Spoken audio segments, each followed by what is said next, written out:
Kakinada SEZ port యాజమాన్యాన్ని బెదిరించి వాటాలు లాక్కున్న విజయసాయిరెడ్డిని వదిలే ప్రసక్తి లేదని హోంమంత్రి అనిత తేల్చి చెప్పారు.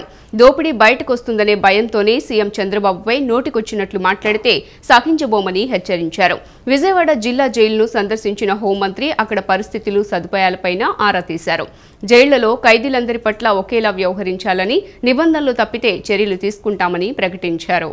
అంటే ఏమీ చేయలేక అతగాడి తాలూకా తప్పులు బయటపడుతున్నాయి. ఏదైతే అతగాడు ఆ పోర్టుని 6,000 కోట్ల రూపాయలున్న పోర్టుని 594 కోట్ల రూపాయలకి ఎలాగైతే పీకల మీద కత్తి పెట్టి రాయించుకున్నాడో ఆ విషయాలన్నీ ప్రజలకు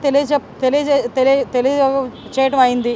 అదేవిధంగా ఇందులోని వైవి సుబ్బారెడ్డి అల్లుడు కూడా అందులో ఇన్వాల్వ్ అవటం, విజయసాయిరెడ్డి అందులో ఇన్వాల్వ్ అవటం, అంటే వీళ్ళ పరిస్థితులు ఎలా ఉన్నాయంటే 5 సంవత్సరాలు రాష్ట్రాన్ని మొత్తం భ్రష్టు పట్టించేసి, రాష్ట్రాన్ని సర్వనాశనం చేసేసి, రాష్ట్రంలో ఉన్న సంపదనంతటినీ దోపిడీ చేసి, ఆఖరికి రాష్ట్ర ప్రజల తాలూకా ఆస్తులు కానీ, ప్రభుత్వ సంస్థల తాలూకా ఆస్తులు కానీ, ప్రైవేటు సంస్థల తాలూకా ఆస్తులు కానీ అన్నీ కొల్లగొట్టి పీకల మీద కత్తులు పెట్టి వాళ్ళ పేర్ల మీద రాయించుకొని ఈరోజు అవన్నీ కూడా బయటకు వస్తున్నాయన్న భయంతో చంద్రబాబు నాయుడు గారి మీద మాట్లాడితేనో, లోకేష్ గారి మీద మాట్లాడితేనో టాపిక్ డైవర్ట్ అవుతుంది అనే ఉద్దేశంతో నోటికి వచ్చినట్టు మాట్లాడే పరిస్థితి. నేనేమంటానంటే ఒకళ్ళ గురించి మాట్లాడేటప్పుడు 2 రకాలుగా ఆలోచించుకోవాలి. అవతల వ్యక్తి స్థాయి, అవతల వ్యక్తి వయసు, అట్ ద సేమ్ టైం మన స్థాయి, మన వయసు, 2 కూడా ఆలోచన చేసుకోవాలి ఒక రాజకీయ నాయకుడు మాట్లాడేటప్పుడు. అటువంటిది అతని స్థాయి, అతని వయసుని మర్చిపోయి ఏదో నోటికి వచ్చినట్టు చిల్లరగా తిరిగే వాళ్ళు మాట్లాడినట్టు కూడా సొసైటీలోకి ఒక రెప్యుటేషన్ పోస్ట్లో ఉండి మీడియా ముందు మాట్లాడేటప్పుడు కూడా నోటికి వచ్చినట్టు మాట్లాడడం అనేది అతని తాలూకా దాన్ని ఏమంటారంటే నైతికతకి మనం ఒక వదిలేయాలి. అదొక అదానీతో జరిగిన విద్యుత్ ఒప్పందాలపై సమగ్ర విచారణ జరపాలని ప్రభుత్వాలను సిపిఐ రాష్ట్ర కార్యదర్శి రామకృష్ణ డిమాండ్ చేశారు. ముడుపులు తీసుకున్న వారిపై కఠిన చర్యలు తీసుకోవాలని కోరారు. అదానీతో కుదిరిన అన్ని ఒప్పందాలను రద్దు చేయాలని రామకృష్ణ డిమాండ్ చేశారు. అదానీతో కుదిరిన అన్ని రకాల ఒప్పందాలను రద్దు చేయాలని డిమాండ్ చేస్తూ సిపిఐ విజయవాడ నగర సమితి ఆధ్వర్యంలో విజయవాడ లెనిన్ సెంటర్లో నిరసన కార్యక్రమం చేపట్టారు. ఈ సందర్భంగా రామకృష్ణ మాట్లాడుతూ గతంలో వైసీపీ ప్రభుత్వం అదానీతో చేసుకున్న ఒప్పందాలను పూర్తిగా రద్దు చేయాలని 9, 10 తేదీలలో నిరసనలు చేస్తున్నామన్నారు. రాష్ట్రంలో లంచాలు తీసుకున్న అందరిపై చర్యలు తీసుకోవాలని కూటమి ప్రభుత్వాన్ని డిమాండ్ చేస్తున్నామన్నారు. లంచాలు తీసుకున్నట్లు ఆధారాలతో సహా అమెరికా ప్రభుత్వం కేసు నమోదు చేసిన రాష్ట్ర ప్రభుత్వం మాత్రం ఇంకా పరిశీలిస్తున్నామని చెప్పడం సరికాదన్నారు. తక్షణమే అదానీతో చేసుకున్న ఒప్పందాలను పూర్తిగా రద్దు చేయాలని డిమాండ్ చేశారు. బనాయించాలని చెప్పి కూడా సిపిఐ తరఫున డిమాండ్ చేస్తూ ఉన్నాం. ఇవాళ రాష్ట్ర వ్యాప్తంగా దేశంలో అనేక ప్రాంతాల్లో ఉన్నటువంటి పోర్టులు, ఎయిర్పోర్టు, లక్షలాది ఎకరాల భూములన్నీ కూడా అదానికి దోచిపెట్టారు. నరేంద్ర మోడీ 10 ఏళ్ల పరిపాలనలో ఈ దేశంలో ఉన్నటువంటి ప్రభుత్వ రంగ వనరులన్నిటి కూడా దోచిపెట్టి ప్రపంచంలోనే అత్యంత కుబేరుడుగా ఆయన మార్చారు. అందులో ఆంధ్రప్రదేశ్ రాష్ట్రంలో జగన్మోహన్ రెడ్డి ముఖ్యమంత్రిగా ఉన్న 5 ఏళ్ల కాలంలో Krishnapatnam port, Gangavaram port, solar ప్రాజెక్టులు అన్నీ కూడా దోచిపెట్టారు. కాబట్టి వీటన్నిటి కూడా రద్దు చేయాలని చెప్పి సిపిఐ తరఫున డిమాండ్ చేస్తూ ఉన్నాం. దేశవ్యాప్తంగా జరుగుతున్న ఈ పోరాట కార్యక్రమంలో అన్ని రాష్ట్రాల్లో కూడా సిపిఐ శ్రేణులన్నీ కూడా పాల్గొంటూ ఉన్నాయి. ఇవాళ పార్లమెంట్లో కూడా ప్రతిపక్ష పార్టీలన్నీ కూడా డిమాండ్ చేస్తున్నా సరే ఇవాళ ప్రధాని నరేంద్ర మోడీ గారు దానిపైన చర్చకు అంగీకరించడం లేదు. ఖచ్చితంగా పార్లమెంట్లో జాయింట్ పార్లమెంటరీ కమిటీ ఏర్పాటు చేయాలి, తద్వారా వారిపైన యాక్షన్ తీసుకోవాలని సిపిఐ తరఫున డిమాండ్ చేస్తూ ఉన్నాం. తెలుగుదేశం పార్టీ ఒక లౌకిక పార్టీ అని, ఏనాడు లౌకిక విధానాలకు తిలోదకాలు ఇచ్చే ఆలోచన చేయదని రాష్ట్ర మైనారిటీ అఫైర్స్ సలహాదారు, శాసనమండలి మాజీ చైర్మన్ ఎంఏ షరీఫ్ అన్నారు. ముస్లింల మనోభావాలకు అనుగుణంగా నిర్ణయం తీసుకోవాలని సీఎం చంద్రబాబు సూచించారని, వక్ఫ్ సవరణ చట్టాన్ని పార్లమెంట్ జాయింట్ యాక్షన్ కమిటీకి పంపించింది టీడీపీయేనని తెలిపారు. రాష్ట్రంలో మైనారిటీల కోసం మొట్టమొదటిసారిగా మైనారిటీస్ ఫైనాన్స్ కార్పొరేషన్ పెట్టింది అన్న నందమూరి తారక రామారావు అని తెలిపారు. వైసీపీ ప్రభుత్వంలో కార్పొరేషన్ను నిర్వీర్యం చేస్తే చంద్రబాబు ముఖ్యమంత్రి కాగానే తొలి బడ్జెట్లో 3,750 కోట్లు కేటాయించారని తెలిపారు. ఆంధ్రప్రదేశ్ రాష్ట్ర మైనార్టీస్ ఫైనాన్స్ కార్పొరేషన్ చైర్మన్గా మౌలానా ముస్తాక్ అహ్మద్ పదవీ బాధ్యత స్వీకరణ మహోత్సవం నగరంలోని తుమ్మలపల్లి కళాక్షేత్రంలో జరిగింది. ఈ కార్యక్రమానికి రాష్ట్ర మైనార్టీ అఫైర్స్ సలహాదారు, శాసనమండలి మాజీ చైర్మన్ ఎంఏ షరీఫ్ ముఖ్య అతిథిగా విచ్చేశారు. ఎన్టీఆర్ విగ్రహానికి పూలమాల వేసి నివాళులర్పించారు. అనంతరం ముస్తాక్ అహ్మద్ బాధ్యతలు స్వీకరించారు. ఆయనకు పలువురు ప్రజాప్రతినిధులు శాలువాలు కప్పి అభినందనలు తెలిపారు. ఈ సందర్భంగా షరీఫ్ మాట్లాడుతూ భవిష్యత్తులో కార్పొరేషన్ ద్వారా అత్యధికంగా 5 లక్షల నుంచి 10 లక్షల వరకు రుణాలిచ్చేందుకు ప్రభుత్వ పరంగా సహకారం ఇచ్చేందుకు చైర్మన్ తగు చర్యలు తీసుకుంటారని విశ్వాసం వ్యక్తం చేశారు. 25% సబ్సిడీతో రుణాలు ఇవ్వాల్సిన అవసరం ఉందన్నారు. వడ్డీ లేని రుణాలు కూడా ఇచ్చే విధంగా శ్రీకారం చుట్టాలన్నారు. మైనార్టీ మహిళలు స్వయం ఉపాధి పొందేందుకు గ్రూపుల వారీగా శిక్షణ ఇచ్చి రుణాలు ఇవ్వాలని కోరారు. ముస్లింలు పెట్టుకున్న నమ్మకాన్ని నిలబెట్టుకునేలా ముస్తాక్ అహ్మద్ పనిచేయాలని కోరారు. అదే రకంగా నిరుద్యోగం ఉంది, దీన్ని రూపుమాపాలి అంటే ఈ మైనారిటీస్ ఫైనాన్స్ కార్పొరేషన్ ద్వారా అది సాధ్యం అవుతుందని నమ్మకం చంద్రబాబు నాయుడు గారు ఉందనే విషయాన్ని కూడా గమనించాలి. అందుకనే ఈనాడు 3 లక్షల రూపాయల వరకు ఉన్న ఏవైతే లోన్లు ఉన్నాయో, రుణాలు ఉన్నాయో దాంట్లో 1 లక్ష రూపాయల వరకు సబ్సిడీ ఇచ్చి ఆ రకంగా గతంలో ప్రోత్సహించారు. వైఎస్ఆర్సీపీ వచ్చిన తర్వాత ఈ సంస్థకు 1 పైసా కూడా ఇవ్వలేదు, 1 పైసా కూడా ఖర్చు పెట్టిన వైనం కూడా లేదు. కానీ ఈనాడు బడ్జెట్లో మళ్ళీ 3,275 కోట్ల రూపాయలు బడ్జెట్లో చంద్రబాబు నాయుడు గారు కేటాయించారు. రేపు భవిష్యత్తులో మైనార్టీస్ ఫైనాన్స్ కార్పొరేషన్ ద్వారా అత్యధికంగా కనీసం 5 లక్షల నుండి 10 లక్షల రూపాయల వరకు రుణాలు ఇవ్వడానికి ఈ ప్రభుత్వ పరంగా సహకారం అందించేందుకు మరి ఈనాడు చైర్మన్ గారు. అనంతరం ఎమ్మెల్యే గద్దె రామ్మోహన్ మాట్లాడుతూ మైనార్టీల సంక్షేమం కోసం నిరంతరం ఆలోచించే వ్యక్తి చంద్రబాబుని పేర్కొన్నారు. మైనార్టీలను కాపాడుకోవాల్సిన బాధ్యత, వారి అవసరాలు తీర్చి మన్ననలు పొందాల్సిన బాధ్యత ఎంపీలపై ఉందని చంద్రబాబు ఎప్పుడు చెప్తుంటారని అన్నారు.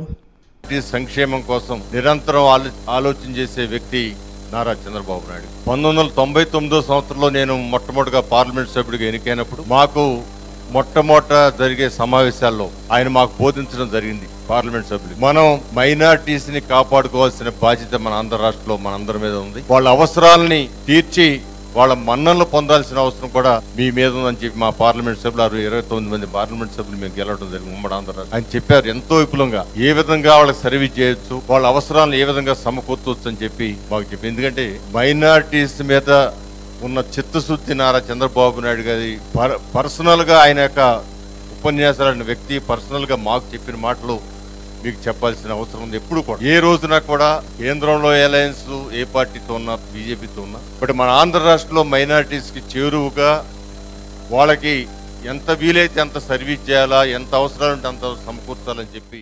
అనంతరం టీడీపీ రాష్ట్ర అధికార ప్రతినిధి నాగుల్ మీరా మాట్లాడుతూ మైనార్టీలకు రక్షణ తెలుగుదేశం పార్టీ అని, మైనార్టీల మనోభావాలు దెబ్బతినకుండా చూసుకునే పార్టీ టీడీపీ అని అన్నారు. ఈనాడు చంద్రబాబు నాయుడు గారికి కూటమికి 164 సీట్లు వచ్చినటువంటి దానిలో ప్రముఖమైనటువంటి పాత్ర ముస్లింలు పోషించారని మాత్రం ఖచ్చితంగా చెప్పగలను. ఇది నేనన్న మాట కాదు. నారా లోకేష్ గారు కానీ, చంద్రబాబు నాయుడు గారు కానీ తెలుగుదేశం పార్టీ ఆవిర్భావం నుంచి ఈరోజు ఈ వేడుక ఇంత ఘనంగా జరుపుకుంటున్నామంటే ఈ రాష్ట్ర మైనార్టీ కార్పొరేషన్ ఏర్పాటు చేసినటువంటి మహోన్నతమైనటువంటి వ్యక్తి స్వర్గీయ ఎన్టీ రామారావు గారు. ఆర్థికంగా వెనకబడినటువంటి ఈ ముస్లిం వర్గాలకు స్వయం ఉపాధి కల్పించాలి, వాళ్ళ కాళ్ళ మీద వాళ్ళు నిలబడాలనేటువంటి ఒక లక్ష్యంతో ఏదైతే ఏర్పాటు చేశారో ఆ కార్పొరేషన్ జగన్మోహన్ రెడ్డి నిర్వీర్యం చేస్తే. అనంతరం ముస్తాక్ అహ్మద్ మాట్లాడుతూ మైనార్టీస్ ఫైనాన్స్ కార్పొరేషన్ చైర్మన్ పదవి ఇచ్చినందుకు సీఎం చంద్రబాబు, మంత్రి నారా లోకేష్కు కృతజ్ఞతలు తెలిపారు. తన జీవితం పేద కుటుంబాల కోసం అంకితం చేశానని అన్నారు. మైనార్టీల అభివృద్ధి సంక్షేమం కోసం కృషి చేస్తానన్నారు. మైనార్టీస్ ఫైనాన్స్ కార్పొరేషన్ నాకు కాదు వచ్చింది, మీ అందరికీ వచ్చింది. ఇది గుర్తు పెట్టుకోవాలి. నాకు ఒక్కరికి కాదు, మీ అందరికీ ఇచ్చినారు. ఎందుకంటే ఎలాగైతేనే నేను ఆ అరాచక పాలనలో మీ దగ్గర ఉన్నానో అదే తీరులో, అదే విధంగా ఈ మైనార్టీస్ ఫైనాన్స్ కార్పొరేషన్ ద్వారా మీ దగ్గర ఉండాలని నేను కోరుకుంటున్నా. ఈ మైనార్టీస్ ఫైనాన్స్ కార్పొరేషన్ నాకు నేను ధన్యవాదాలు కృతజ్ఞతలు తెలుపుకుంటాను. నాకు ఈ కేటాయించారంటే మాత్రం ఇద్దరు వ్యక్తులు, నారా చంద్రబాబు గారు ప్రియతమ ముఖ్యమంత్రి రాష్ట్ర ఆంధ్రప్రదేశ్ స్టేట్, యువ నాయకులు నారా లోకేష్ బాబు గారు, మంత్రివర్యులు విద్యాశాఖ అండ్ ఐటీ, వాళ్ళకి నేను ఎప్పుడు రుణపడి ఉంటానని మీ అందరికీ తెలియజేస్తున్నాను. నారా చంద్రబాబు నాయుడు ముఖ్యమంత్రి అయిన తర్వాతే విజయవాడ నగరానికి సరికొత్త కళ రావటమే కాకుండా ఫ్యాషన్ లైఫ్ స్టైల్ ఎగ్జిబిషన్లకు మంచి ఆదరణ లభిస్తోందని విజయవాడ తూర్పు నియోజకవర్గ ఎమ్మెల్యే గద్దె రామ్మోహన్ అన్నారు. మగువల మనసు దోచే విధంగా Bandar road A convention hall నందు ఏర్పాటు చేసిన red carpet fashion lifestyle exhibition సందర్శకులను విశేషంగా ఆకట్టుకుందని తెలిపారు. నగరంలోని Bandar road A convention hall నందు రెడ్ కార్పెట్ ఆధ్వర్యంలో ఫ్యాషన్ లైఫ్ స్టైల్ ఎగ్జిబిషన్ను తూర్పు నియోజకవర్గ ఎమ్మెల్యే గద్దె రామ్మోహన్ లాంఛనంగా ప్రారంభించారు. ప్రదర్శనలో ఉంచిన gold and diamonds MLA Gadde Rammohan నిర్వాహకులతో కలిసి తిలకించారు. అనంతరం గద్దె రామ్మోహన్ మాట్లాడుతూ నారా చంద్రబాబు నాయుడు ముఖ్యమంత్రి అయిన తర్వాతే విజయవాడ నగరానికి సరికొత్త కళ రావటమే కాకుండా పాపప్ షోలకి నగరవాసుల నుంచి ఆదరణ లభిస్తోందన్నారు. గతంలో కంటే మహిళలు అధికంగా తరలివస్తున్నారని, ఇలాంటి కార్యక్రమాలకు మెరుగైన అవకాశాలు లభిస్తున్నట్లు వెల్లడించారు. రెడ్ కార్పెట్ అధినేత శైలజ ఆధ్వర్యంలో ఏర్పాటు చేసిన గోల్డ్ అండ్ డైమండ్స్ ప్రదర్శనలో సరికొత్త డిజైన్లు అందుబాటులో ఉంచారు.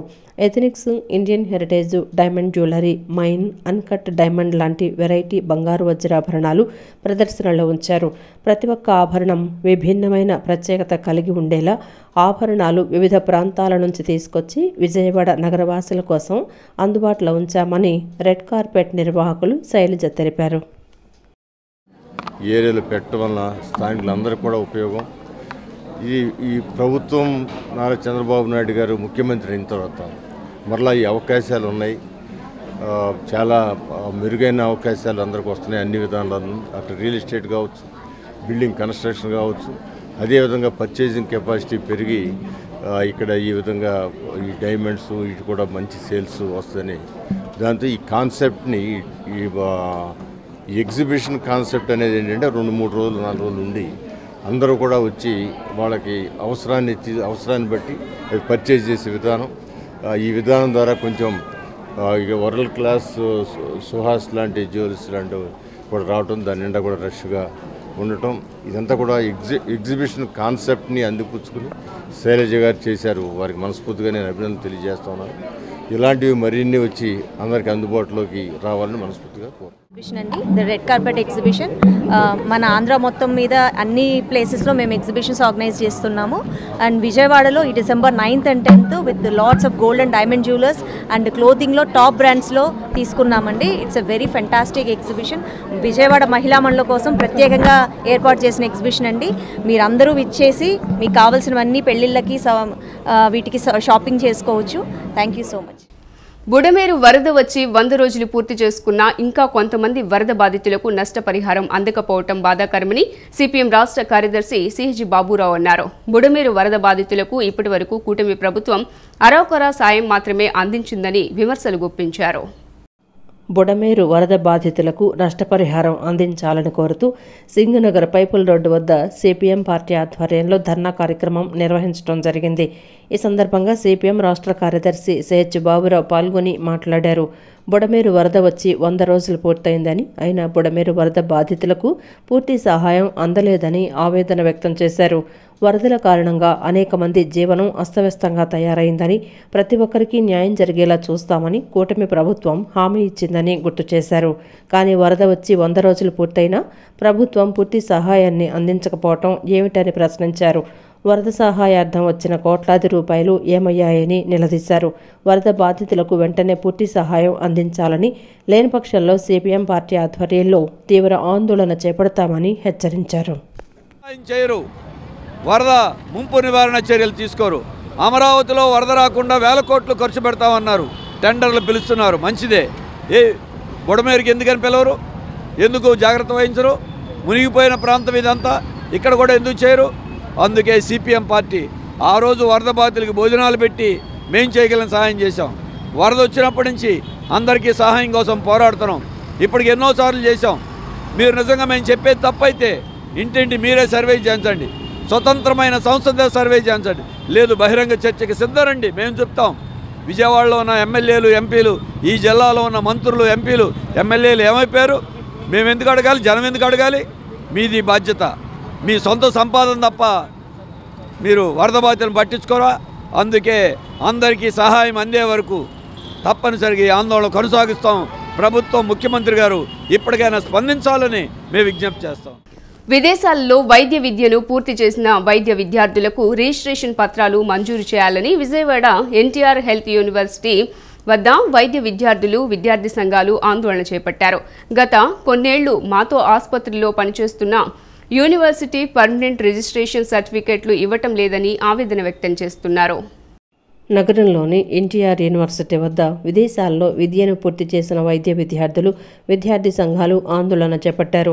గత కొన్నేళ్లు తమతో ఆసుపత్రుల్లో పనిచేయించుకొని పర్మనెంట్ రిజిస్ట్రేషన్ సర్టిఫికెట్లు ఇవ్వడం లేదని ఆవేదన వ్యక్తం చేస్తున్నారు. National medical council guide lines అర్థం కావటం లేదని, అందువలన సర్టిఫికెట్లు ఇవ్వలేకపోతున్నామని చెప్పడం హాస్యాస్పదంగా ఉందన్నారు. ఉన్నతమైన పోస్టుల్లో ఉండి బాధ్యతారహితంగా మాట్లాడటంపై వైద్య విద్యార్థులు మండిపడ్డారు. రాష్ట్ర ప్రభుత్వం స్పందించి పర్మనెంట్ రిజిస్ట్రేషన్ సర్టిఫికెట్లు మంజూరు చేయాలని కోరారు. ఎన్టీఆర్ హెల్త్ యూనివర్సిటీ పేరు మార్చినంత ఈజీగా ఈరోజు విద్యార్థులు మాకు న్యాయం కావాలి, మేము చదువుకున్నటువంటి చదువుకి ఈరోజు గుర్తింపు కావాలని చెప్పి 6 నెలల నుంచి వేచి చూస్తూ పడికాపులు కాస్తున్నారు. వారు చదివినటువంటి చదువు ఈరోజు వృధా కాబోతుంది. కాబట్టి వెంటనే స్పందించి లోపల ఉన్నటువంటి రిజిస్టర్ గారు మాటలకే పరిమితం అవుతున్నారు. అది చేస్తాం, అలా చేస్తాం, మా పరిధిలో లేదు, ఎన్ఎంసీలో ఉంది అంటున్నారు. మరి మీరు ఎందుకున్నారు ఇక్కడ? మీరు ఇక్కడ నుంచి మన రాష్ట్రంలో ఉన్నటువంటి విద్యార్థుల పక్షాన మీరు ఎన్ఎంసీకి లెటర్ రాయండి. అదేవిధంగా ఇక్కడ ఎన్టీఆర్ హెల్త్ యూనివర్సిటీకి చైర్మన్ లేరు. ఇప్పటి వరకు ప్రభుత్వం మారింది. ఇక్కడ పదవులన్నీ కూడా అందరికీ ఏ విధాలు కావాలో, ఎక్కడ ఎవరికి కల్పించాలో అన్నీ కల్పించారు. ముఖ్యంగా ఎన్టీఆర్ హెల్త్ యూనివర్సిటీకి చైర్మన్ పోస్ట్ని ఖాళీగా ఉంచారు. మేము ఫారెన్లో మెడికల్ కంప్లీట్ చేసిన విద్యార్థులు అండి. ఇక్కడ రిజిస్టర్ గారే మాకు సమస్యలు పుట్టించి వాళ్ళే దాన్ని తీర్చట్లేదు. ఏమన్నా అంటే ఎన్ఎంసీ గైడ్లైన్స్ అర్థం కావట్లేదు అంటున్నారు. గైడ్లైన్స్ అర్థం కాని వాళ్ళకి ఆ పదవి ఎందుకండి? పదవి వదిలేమని చెప్పండి. వేరే వాళ్ళు ఎవరైనా ఉంటే వాళ్ళని పోస్టులో పెట్టి అర్థమయ్యే వాళ్ళని చేయమనండి. 1 year అలాట్మెంట్ అంటారు, మళ్ళీ ఇక్కడికి వచ్చిన తర్వాత 2 years అంటున్నారు. స్టైఫండ్ ఎవరు? 1 గంట కూడా ఈ కాలంలో 1 గంట కూడా ఎవరు ఫ్రీగా చేయని దాన్ని మమ్మల్ని సంవత్సరాలు చేయించుకుంటున్నారు. ఇంత చేస్తున్నా సరే మాకు మా రిజిస్ట్రేషన్ ఇవ్వట్లేదు. దానికి స్పందించమని అడుగుతున్నాం. ఇంత పొద్దు నుంచి ప్రొటెస్ట్ చేస్తాం, బయటకు కూడా రావట్లేదు కనీసం. ఇలా ఉంది ఏపీఎంసీ మెడికల్ కౌన్సిల్ పరిస్థితి. ఇది ఒకరి సమస్య కాదండి, 400 మంది ఉన్నారు ఇదే సమస్యతో. ఒక్కొక్కరితో ఒక్కొక్క రకమైన సమస్య సృష్టించి వాళ్ళని ఇబ్బంది పెడుతున్నారు. కొంతమందికి పిఆర్ ఇవ్వట్లేదు 6 నెలల నుంచి, కొంతమందికి ఏమో ఇంటర్న్షిప్ 1 year అలాట్ చేస్తున్నారు, ఆ తర్వాత మళ్ళీ 2 years చేయాలి అని డిమాండ్ చేస్తున్నారు. కొంతమంది ఎగ్జామ్ పాస్ అయ్యి 6 నెలలు అవుతున్నా కానీ వాళ్ళకి ఇంకా అలాట్మెంట్ చేయలేదు కాలేజీల్లో. ఇలా 6 నెలల నుంచి అందరినీ ఇబ్బంది పెడుతూ ఇలా బిహేవ్ చేస్తున్నారు. ఆల్రెడీ ఎగ్జామ్ క్వాలిఫై అయిన స్టూడెంట్స్ 1 year అని అలాట్ చేసిన తర్వాత అది ముందే స్టాంప్ వేసిన తర్వాత మరి ఎలా 2 years కంటిన్యూ చేస్తారని మేము క్వశ్చన్ చేస్తున్నాము. మున్సిపల్ శాఖ పారిశుధ్య కార్మికులకు జీతాలు ఇవ్వకుండా పస్తులుంచుతోంది అని ఏఐటీయూసీ నాయకులు సుబ్బయ్య తెలిపారు. విజయవాడ నగరంలో విస్తీర్ణం పెరిగిందని, పాతవారు రిటైర్ అయిపోతున్నారని, కొత్తవారిని నియమించకపోవడంతో పని భారం పడుతోందన్నారు. రాష్ట్ర ప్రభుత్వం పని భారాన్ని తగ్గించడంతో పాటుగా పెండింగ్ ఉన్న జీతాలను వెంటనే చెల్లించాలని డిమాండ్ చేశారు. AP municipal workers union AITUC ఆధ్వర్యంలో విజయవాడ 1 టౌన్ కలరా ఆసుపత్రి సమీపంలోని సర్కిల్ 1 కార్యాలయం వద్ద మున్సిపల్ కార్మికులు తమ డిమాండ్లు పరిష్కరించాలని ధర్నా నిర్వహించారు. కార్మికులకు పెండింగ్ జీతం వెంటనే ఇవ్వాలని నినాదాలు చేశారు. ఈ సందర్భంగా ఏఐటీయూసీ నాయకులు సుబ్బయ్య మాట్లాడుతూ మున్సిపాలిటీల్లో పనిచేస్తున్న కార్మికులకు ఆబ్కాస్ నుంచి ఇస్తున్నారని, ప్రతి నెల 1వ తేదీన జీతాలు ఇవ్వకుండా జాప్యం చేస్తున్నారని అన్నారు. క్రిస్మస్, సంక్రాంతి పండుగలు సమీపిస్తూ ఉండటంతో పాటు పిల్లల స్కూల్ ఫీజులు కట్టాల్సిన తరుణంలో జీతాలు ఇవ్వకుండా ఇబ్బందులు పెడుతున్నారని అన్నారు. ఈ నెల పెండింగ్ జీతం వెంటనే విడుదల చేయాలన్నారు. మున్సిపల్ వర్కర్స్ యూనియన్ రాష్ట్ర వ్యాప్తంగా కార్యక్రమం చేస్తోందన్నారు. పండుగ సమయంలో పస్తులుండే పరిస్థితి లేకుండా చేయాలని కోరారు. పాఠశాలల్లో పనిచేస్తున్న పారిశుధ్య కార్మికులకు పెండింగ్లో ఉన్న 6 నెలల జీతాలు వెంటనే చెల్లించాలన్నారు. పారిశుధ్య కార్మికులకు చీపుర్లు, శానిటరీ సామాన్లు సరిగా లేవని, ఆ సదుపాయాలు కల్పించాలని కోరారు. విస్తీర్ణం పెరిగిందని, దానికి అనుగుణంగా ఇవ్వాలన్నారు. నగరంలో విస్తీర్ణం పెరిగిందన్నారు. కార్మికుల పని భారాన్ని తగ్గించేందుకు కొత్త వారిని నియమించాలన్నారు. అలాగే పిల్లలకి ఫీజులు కట్టుకుంటే తరుణంలో ఇలా జీతాలు ఇవ్వకుండా ప్రభుత్వం ఉదాసీనంగా ఆలోచన చేయడం కరెక్ట్ కాదని వెంటనే మున్సిపల్ కార్మికులకి వారి పెండింగ్ జీతం ఈ నెల జీతం వెంటనే రిలీజ్ చేయాలని చెప్పేసి మామూలుగా మున్సిపల్ ఎంప్లాయీస్ యూనియన్ రాష్ట్ర వ్యాప్తంగా ఇలా అన్ని కేంద్రాల్లోనూ నిరసన కార్యక్రమం అనేది చేపట్టడం జరిగింది.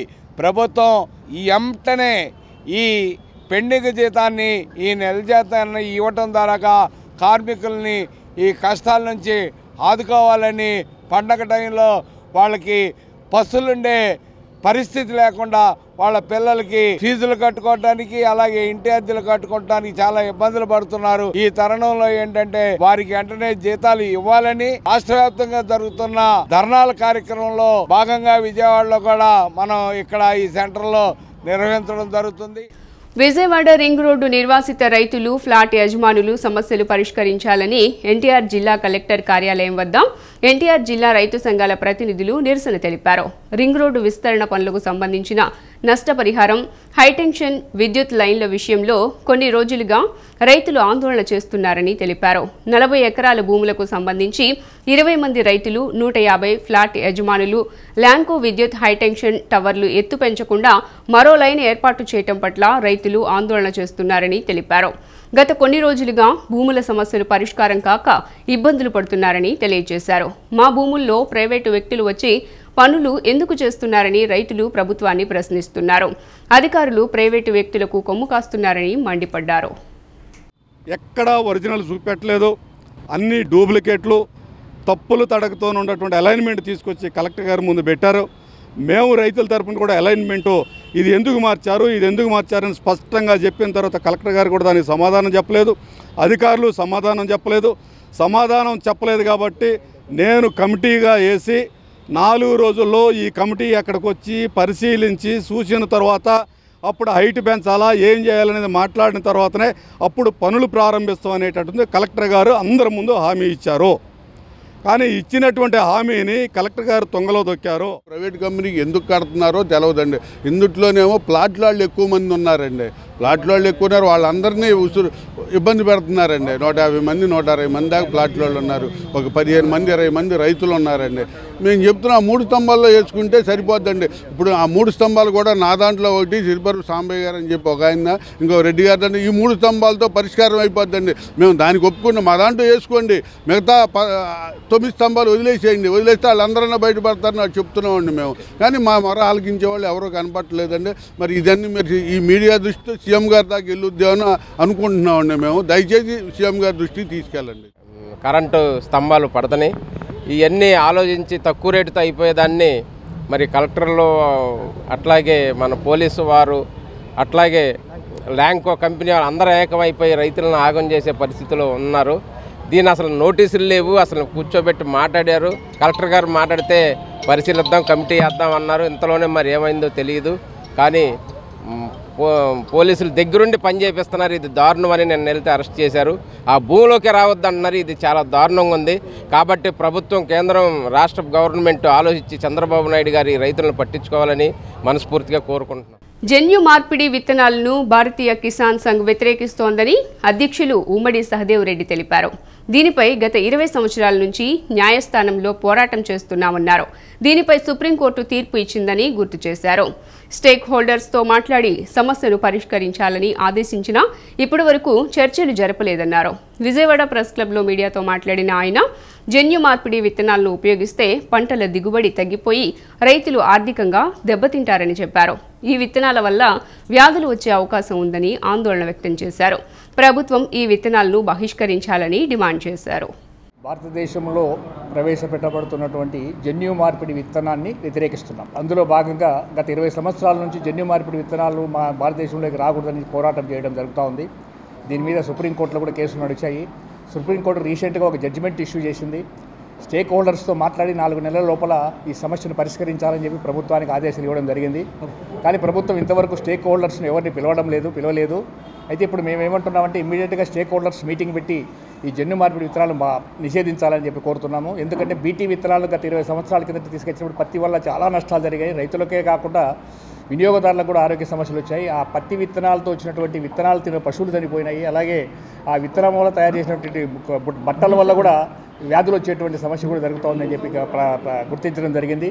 అందువల్ల ఇప్పుడు మళ్ళీ ఆవాలను, తర్వాత వెజిటబుల్స్ అంటే మన కూరగాయల విత్తనాలను, బింజాలు అంటే వంకాయల లాంటి విత్తనాలను కూడా దిగుమతి చేసుకోవాలి, ఆయిల్ జన్యు మార్పిడి చేసి అని చెప్పి అనుకుంటున్నారు. విద్యార్థి దశ నుండే తోటివారి పట్ల ప్రేమతో ఉండటం, పెద్దల పట్ల గౌరవం కలిగి ఉండటం, నైతిక విలువలు నేర్పాలని కేంద్రీయ విద్యాలయం ఉపాధ్యాయులు సీతారామయ్య అన్నారు. విద్యార్థుల్లో మానవత్వం పెంపొందించేందుకు వృద్ధాశ్రమాలకు విరాళాలు అందజేస్తున్నామని తెలిపారు.